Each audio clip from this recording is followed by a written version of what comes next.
Wayfarer's Rest by Ryan Walsh. Chapter 1. The inn felt her before it saw her.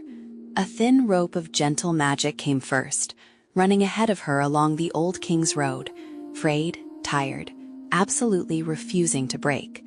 Third light work, threshold sigils, old hospital charms worn smooth from being used too often on too many people who should have died and somehow didn't. No fire, no blades. The kind of magic that knew how to keep people alive in places designed to break them. The road, which remembered marching boots and shouted orders, hummed uneasily. Her, it told the inn, that sort. The inn tasted her magic as it brushed its foundations, soft, careful, scraped almost hollow, and still, somehow, steady. It hadn't felt anything like it in years. Too rare, it thought, too kind, dangerous. Not because she'd burn it down, because people like that always tried to hold everything else up. Still, it straightened its beams as best it could. If you were going to be inspected by a proper maid, you might as well pretend your rafters were in order. The Bend noticed her too. Dust lifted in lazy spirals, tasting the air for rain. Two crows perched on a leaning mile marker and discussed her in the rude, accurate language of birds. Thistles along the ditch tilted toward the road, listening with the prickly concentration of plants that had learned to mind their own business and everybody else's. The sky had the thin, washed-out blue of an afternoon nearly out of light. Mara walked through it like someone who'd forgotten how not to be on duty. She wasn't tall or particularly imposing, just compact, built like a packed kit. Everything in the right place, nothing extra.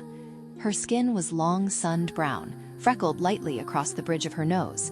A pale, old scar ran from the corner of her mouth to her jaw, the kind you got from standing on the wrong side of canvas when something sharp decided to come through. Her eyes were blue, sea-bright when the light caught them, dulled now by tiredness, but still carrying a small, inconvenient sparkle that refused to go out. The kind of eyes that had seen too much and were still, stubbornly, interested in what happened next. Her mouth looked like it knew exactly how to smile, and had done so often once, but these days preferred to check the room before it tried. Fine, earnest lines at the corners told on her, not from laughter alone, but from all the times she'd stayed awake so other people could sleep, and then said she was fine about it. Strands of blonde hair had slipped loose from the braid tucked under her hat, catching what little light the day had left. As she walked, they glowed softly against the dark wool of her cloak, little uninvited flashes of gold that hadn't yet learned how to go dull. On her head sat a hat. The hat was black and undeniably, unapologetically pointy. It had begun life as dignified temple felt, the sort worn in front of important donors who liked their magic impressive and their mages quiet. Road sun had bleached the edge of the brim. Rain had bent the point into a permanent contrary lean, as if it had spent years arguing with the wind and refused to concede. Someone, almost certainly Mara, had mended a worn spot with bright blue thread and no respect at all for straight lines. The hat said, "Yes, I'm a mage. No, I don't want to talk about it. Yes, I know it's crooked. No, you may not fix it." Her magic moved under her boots and ahead of her steps, brushing the road, testing the air, feeling for edges the way tired hands feel for a light switch in the dark. It tasted of incense, spoiled coffee, copper, and too many nights awake. The inn liked it. A lot. Which was the first sign this was going to be trouble. The good kind, it hoped. The staying kind. She reached up without looking and adjusted the strap of her pack. A small green shape riding her right shoulder grumbled and resettled itself, tail tightening around the worn wool of her cloak. To a casual glance, it was just a lizard. Palm length, bright scaled, eyes half-lidded and what looked very much like a nap. Every time she shifted, her shoulder moved just enough to keep him steady, the sort of unconscious choreography you only got from years of sharing space. "Sorry, Cricket," she murmured. One eye slid open, golden and unimpressed. He flicked his tongue once, tacked her neck with his nose, and went back to sleep. The road noted the extra little bump of weight and decided it wasn't its problem. The inn took one long, careful taste of that tiny knot of not quite ordinary and decided for its own peace of mind to pretend it was. She crested the rise and saw the inn. She stopped. The old King's Road ran straight on toward towns that didn't know her name yet and had no particular desire to. The inn sat right where the bend began, as if it had once paused there to catch its breath and then never quite got around to standing up again. Half its roof slumped like a soldier on a crate. One chimney leaned away from the wind in permanent argument. The front steps had the downtrodden look of boards that had been stepped on by generations of boots and exactly 0 carpenters. Someone had nailed planks across the front windows with great urgency and very little aim. Brambles had taken this as an invitation and flung themselves over the porch, the railings, and whatever dignity remained, like an enthusiastic relative rearranging the furniture badly. The sign hanging from the post out front had once read, "Wayfarer's Rest." Time and weather had eaten the paint down to stubborn ghosts. Now it mostly said, "A.E.R." which the inn felt was technically honest. There, and barely. Even so, it sparkled. Not in a respectable, newly whitewashed way. In the bones. Light hit the warped glass and broke into tiny, persistent glints. The beams, bowed with age, still held true at their centers. Old magic lay over the hearth bricks like the memory of sunlight on stone. Faint, patient, not gone. The iron lantern hook above the door waited with the smug assurance of something absolutely certain it would be needed again. The inn did its best to look casual about all this. This, Mara told it, is a terrible idea. Her voice came out rough, the way voices do when they've been used mostly for orders, names, and hold on for too many years. The inn, which had already decided she was the most interesting disaster to approach this bend in a decade, declined to respond. One of the porch boards gave a hopeful little creak. In or out? It asked. Her pack dug into her shoulders. The folded deed pressed along her spine beneath her cloak, stiff as a scolding finger. "This is yours," it said, in ink and seals. "Licensed way station, Bend of the Old King's Road. No commander, no rota, no orders. This is ours," the road hummed under her boots. "Don't make it worse." "Not that kind of terrible idea," Mara muttered. "I'm retired." The road made a sound that, in road language, meant, "Sure you are." On her shoulder, Cricket opened one eye, examined the inn, and bumped his nose against her jaw. She breathed out through her nose, something that almost remembered how to be a laugh. Not helping, she told him, but noted. He closed his eye again, which, as far as the inn could tell, counted as a vote in favor. She stepped off the road. The grass along the ditch flattened in a resigned wave. A cricket somewhere in the weeds stopped mid-song, reconsidered its life, and started again in a different key. The 2 crows on the mile marker shuffled closer together. "Oh, this should be good," one said in crow. "Shh," said the other. "Plot." The first step onto the porch wheezed under her weight, the long-suffering sound of wood that'd been asked to do just a bit more than it was built for. The second step groaned dramatically, as if auditioning for a different, more tragic building. The third, catching itself just in time, made a small, startled squeak. It hadn't expected to be stood on again.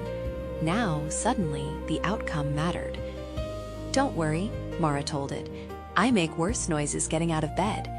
If the inn had had a face, it would have smiled. People who could make bad jokes while tired tended to be the ones who held and held and held until something gave way. It didn't particularly want her breaking here. It wanted her staying. Up close, the inn let her smell its history.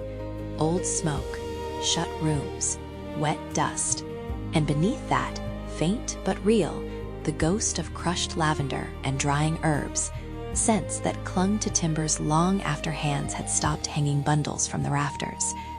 Mara's shoulders dropped half the width of a breath. Field tents never smelled like that. Field tents smelled of boiled linen, iron, and fear, sharpened into something you could bounce orders off of. She set her gloved hand against the door. Someone had nailed a plank across it at a stubborn angle.